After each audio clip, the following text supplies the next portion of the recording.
যদি তুমি সূর্যের মতোই উজ্জ্বল হতে চাও, তাহলে আগে সূর্যের মতোই পড়তে শেখো। জটিল কাজেই বেশি আনন্দ পাওয়া যায়, তাই সফলতার আনন্দ পাওয়ার জন্য কাজ সর্বদা জটিল হওয়া উচিত। জীবন এবং সময় পৃথিবীর শ্রেষ্ঠ শিক্ষক।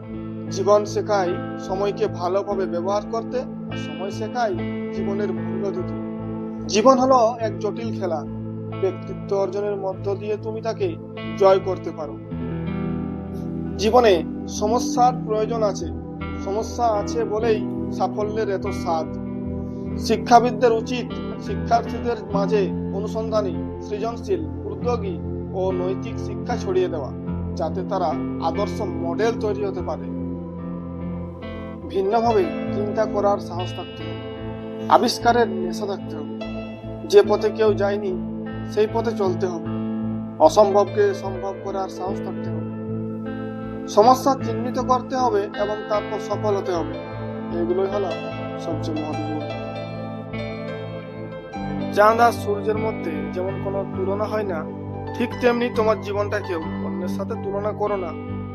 যার যখন সময় হবে সে তখনই জ্বলে উঠবে। বিপদে ধৈর্য ধরুন। দুনিয়ার সকল মানুষ যদি আপনাকে ঠকায়, তবুও ঈশ্বর আপনাকে ঠকাবে না। আপনার সঠিক প্রতিফল তিনি আপনাকে দেবেন। তিনি মহান, তিনি সর্বশক্তিমান। ভাগ্য থেকে যত বেশি চাইবে, ভাগ্য তোমায় ঠিক ততটাই নিরাশ করবে।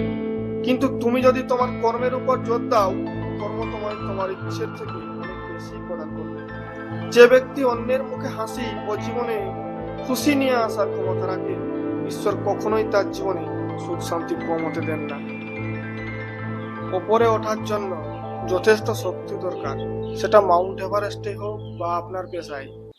তরুণ প্রজন্মের কাছে একটাই বার্তা, তাদের ভিন্নভাবে চিন্তা করার সাহস থাকতে হবে। মনের ভেতরে আবিষ্কারের তাড়না থাকতে হবে। নিজের সমস্যা নিজে মেটাবার মানসিকতা থাকতে হবে। যদি একটি দেশকে দুর্নীতি মুক্ত এবং সুন্দর মনের মানুষের জাতিতে রূপান্তরিত করতে হয়, তাহলে আমি বিশ্বাস করি এতে তিনজন মানুষের সবচেয়ে বেশি ভূমিকা থাকে: বাবা, মা আর শিক্ষক। একজন মহান ও আদর্শ শিক্ষকের মধ্যে কয়েকটি বিশেষ গুণ অবশ্যই থাকা উচিত: করুণা, জ্ঞান এবং অদম্য ইচ্ছাশক্তি। আমাদের কখনোই হাল ছেড়ে দেওয়া উচিত নয় এবং সর্বদা প্রস্তুত থাকা উচিত, যাতে কোনো বাধাই যেন আমাদের হারিয়ে দিতে না পারে।